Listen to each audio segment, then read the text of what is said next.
Hello and thanks for joining me. Recently, I had the chance to see the opera, The Barber of Seville by Rossini, and I was so thrilled to be able to see this finally. This is one of my favorite operas to listen to. I've listened to a number of recordings of it and also seen some streaming performances of this opera, but I've never seen it performed live. So I've been looking forward to this opera ever since Washington National Opera announced that they were going to be performing it. So I love being able to see it. I saw this on May 19th down at the Kennedy Center in Washington, D.C. There is my ticket. So yeah, here is the title page again, The Barber of Seville. Music is by Gioachino, Rossini, and libretto is by Cesare, Sterbini. There's the title page again. Here is the cast. I'm not going to read through the entire cast. But there is the cast. If you're interested in seeing the entire cast, you can put the video on pause and take a look at it there. The main, characters, our Rosina was Isabel Leonard. The Count Almaviva was Taylor Stayton. Figaro was Andrey Zhilikhovsky.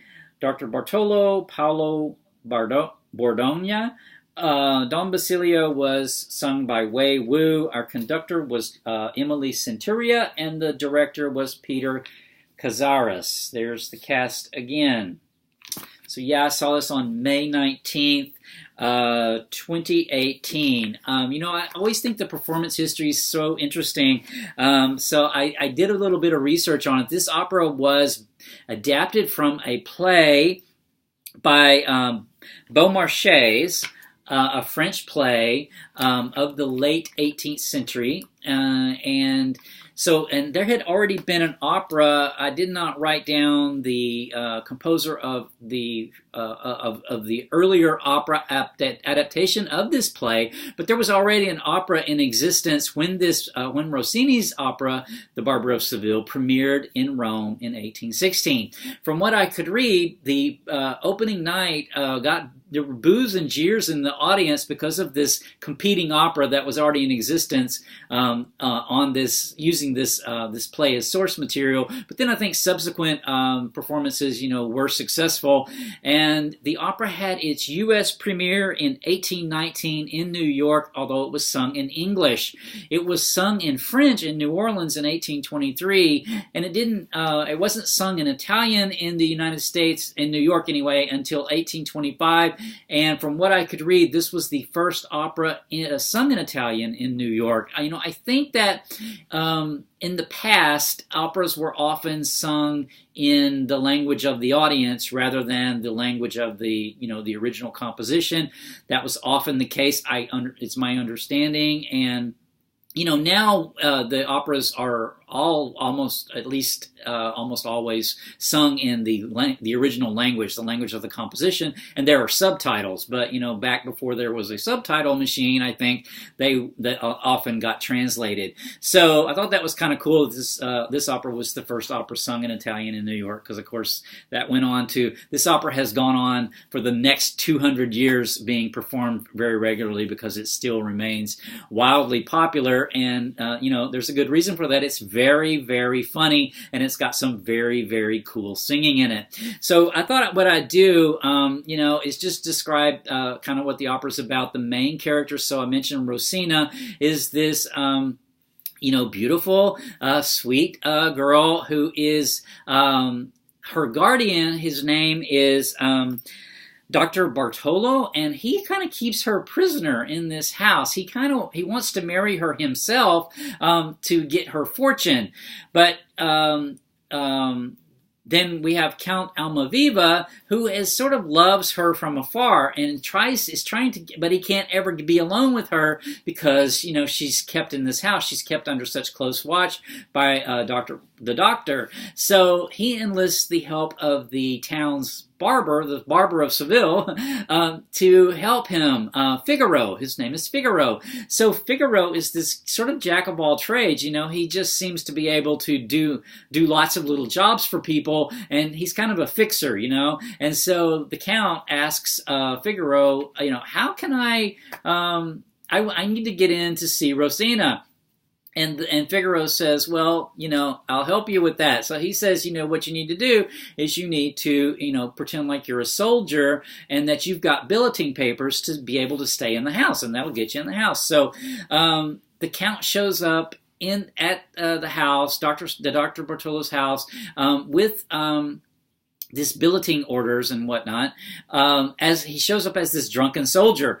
Well, the whole time, he's flirting with Rosina, of course, and so Rosina thinks his name is Lindoro. She doesn't know he's Count Almaviva. She thinks his name is Lindoro. So anyway, the doctor gets jealous because this drunken soldier, Lindoro / the Count, is flirting with Rosina. So eventually things get really chaotic and out of hand, and the cops get called. Well, so then later on, so that didn't work. So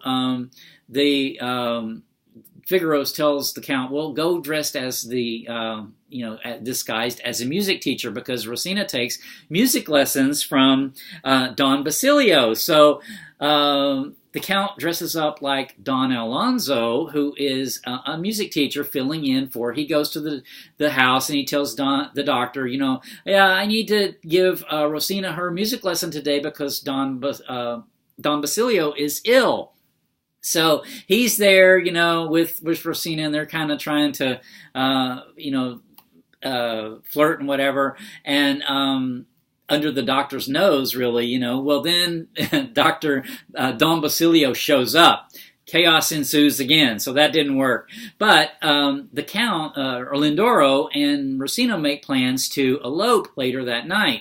Well, the doctor he gets a hold of this letter that describes the Count, Almaviva, in love with her, and so the doctor tells Rosina that Lindoro, who is actually going to give her away, or fix her up with the Count. Well, this makes her very upset, of course, because she's in love with who she thinks is Lindoro, who's doing this. So she says, okay, well, I'm through with him then, I'll marry you after all. So the doctor's like, yay, great. So the later on that night, the Figaro and Count Almaviva show up, and Rosina says, she thinks he's Lindoro. She's like, I heard about what you're planning on doing, and that's not going to work for me. And so then Lindoro says, I'm Count Almaviva, and she says, yay!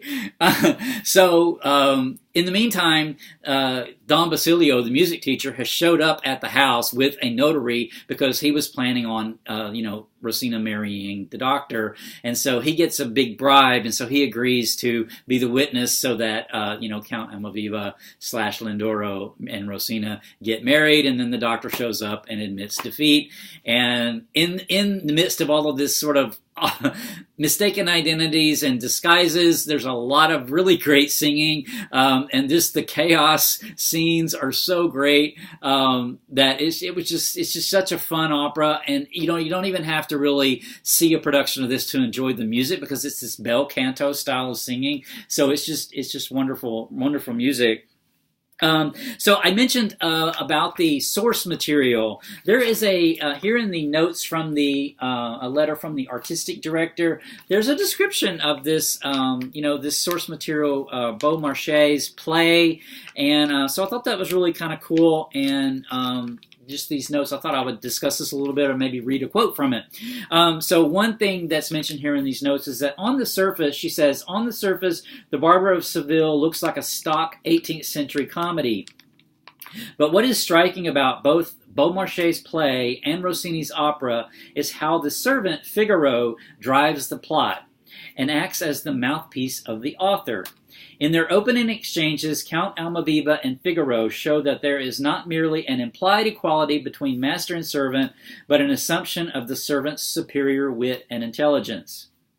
It is Figaro who propels the drama forward by suggesting that Almaviva sneak his way into Bartolo's house disguised as a drunken soldier. The servant makes the plot, and the master simply executes it. So, yeah, this play, Beaumarchais was a playwright in late 19th century France, Revolutionary era France. And so this sort of play was sort of revolutionary really for its time. In the play, there is a speech that the artistic director here quotes. So I thought I might read that. This quote is not in the opera, but it really is kind of the spirit of, I think, the opera. So I'll read this. This is a quote from Figaro, and he's talking to the Count Almaviva. He says, "Because you are a great nobleman, you think you are a genius. Nobility, fortune, rank, position. How proud they make a man feel. What have you done to deserve such advantages? Put yourself to the trouble of being born, nothing more. For the rest, a very ordinary man. Whereas I, lost among the obscure crowd, have had to deploy more knowledge, more calculation, and skill merely to survive than has sufficed to rule all the provinces of Spain for a century." Rossini did not, that's really the end of the quote. So, like I mentioned, Rossini did not put this in the play, but that sort of idea of equality, from the French Revolution, the equality between the lower classes, the servant class, and the service class versus the nobility. It is in this play that Figaro, who's in the service class, really is able to outsmart everybody in the so-called classes above him. So I thought that was real cool. Note something about I wanted to mention something about the production itself that I saw. I thought this was cool too. It really had a I'm calling it neo 19th century feel, where the backdrops were these painted, backdrops that with the scenery, like the houses and things were painted on. And so it had a real 19th century feel. And then the lighting of this opera, this performance anyway, this production, it had the footlights, like you would have seen in a 19th century opera. You know how in the 19th century before electrification, there were these footlights that lit the stage from below, right at the foot of the stage. And so that's how this opera was lit, sort of from the below like that. So it cast these shadows in the back. So it had this real neo 19th century feel to me. So that really was, I thought that was really super duper cool. And, like I mentioned about the music, just cannot go wrong. For me, I like this bel canto style. There's a lot of really great recordings of this opera. My favorite has been for a while now the 1964 recording with Teresa Berganza, who sung Rosina. But there's lots out there that you can find, and I think there's probably even performances that can be viewed on YouTube. I have seen a performance on Amazon Prime. There's a really super good performance, I think, from Madrid on there. So it's available to see streaming versions of the performances, as well as lots of audio versions to listen to if you're interested. So that is the last of my operas for the 2017-2018 season.